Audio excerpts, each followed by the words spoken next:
India strikes Pakistan. Why this could trigger a huge global market shock. India just launched airstrikes on Pakistan again. This isn't just a regional feud, it's a nuclear armed standoff between two economic giants, and it could rattle global markets if this thing escalates. Let's unpack what's happening, and next, how could this impact energy prices, trade, and your own portfolio in the markets? And of course, all that we ask you to do is a like and a subscribe. The YouTube algorithm loves it, and of course, Charlie loves to be fed, and every time there's a like and a subscribe, I'm able to give Charlie a treat, and he loves treats. Let's continue. So let's check out the conflict. India struck 9 sites in Pakistan in retaliation for terror attacks on tourists in Kashmir. Pakistan has vowed a military response, and both nations are armed with nuclear weapons. So anytime you have two nations battling back and forth and making threats and knowing that they have nuclear weapons, it's a real good time to hit the brakes a little bit. And it always offers opportunity for nations like the United States to get involved and help quell some of the fears.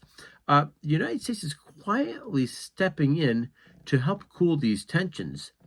According to the Wall Street Journal, the U.S. has sought to persuade them to defuse tensions ASAP. This isn't just border politics. It really is an issue about global security on a hair trigger that could really escalate to something rather quickly. And if you know the history of the region, these two areas, Pakistan and India, were once integrated countries, and when India became its own independent country, the people of Muslim descent were left and they went to Pakistan. You have two countries that are based on religions, and these religions decided to separate each other. And of course, from there's been tensions ever since. Kind of crazy to understand from a Western perspective, but just understand that's part of what's going on in this region of the world. So you could be asking yourself the question, what is the economic fallout from this? And why does it matter to your wallet? Because India and Pakistan sit along some very, very crucial parts of the global economy. They sit right where with critical oil and shipping routes right around that country. It's a region tied to technology, like outsourcing big time. Like whenever you call a call center, quite often you're speaking to somebody in this region of the world. And of course, there's a lot to be said about semiconductors and supply chains that run right through this region as well. And of course, both of these countries are tied to U.S. investor capital because the United States is kind of the mother of all nations. We are super connected to the entire global market. And there's nationalities from all nations right here in the United States. And so with that, I think the United States prefers, when possible, to have as much peace and prosperity as possible, and taking tensions that are rising like these and putting an end to them sooner than later. Let's continue. So I want to remind you that any kind of conflict between India and Pakistan could really impact oil prices, emerging markets, and disrupt tech supply lines just for the beginners. And of course, markets hate uncertainty. And this kind of flashpoint could ripple across sectors rather quickly. And it's an area where the vast majority of the world wasn't really looking at this as to be a problem area because there seems to be so much uncertainty out there already. And if you're feeling uncertainty, leave a comment below because trust me, I get it. Whether it's market security, whether it's basic financial security, maybe you're secure about some of the political things that are unraveling right now before our eyes. There really, really is uncertainty out there, and it affects the way people think. It affects the way people act. And if you're seeing this happening before your eyes, make sure you're leaving a comment below because I'd be really curious to hear from these viewers because you guys see things that we don't and you share things that we don't always see.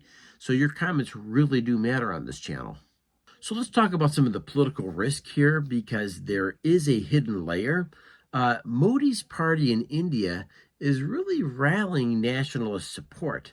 Trump's foreign policy favors bilateral deals and has less patience for brokering long conflicts. That means less diplomatic buffer and more risk of sudden sanctions or trade disruptions.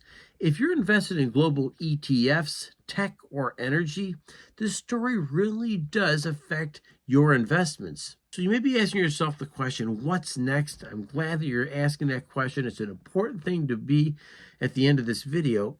The fact is that in a best case scenario, there's going to be a de-escalation, cooler heads prevail.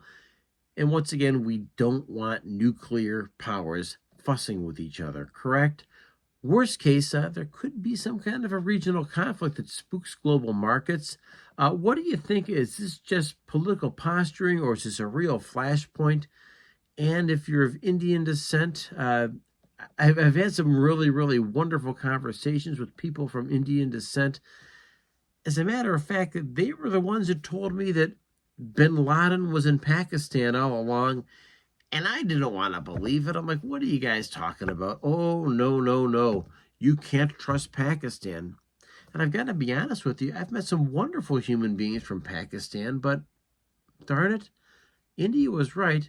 Bin Laden was in Pakistan. So maybe there's things here that I don't understand the nuanced relationships, but in my eyes, everybody's a good human being and nations need to get along with each other because at the end of the day, nobody wins when there's war.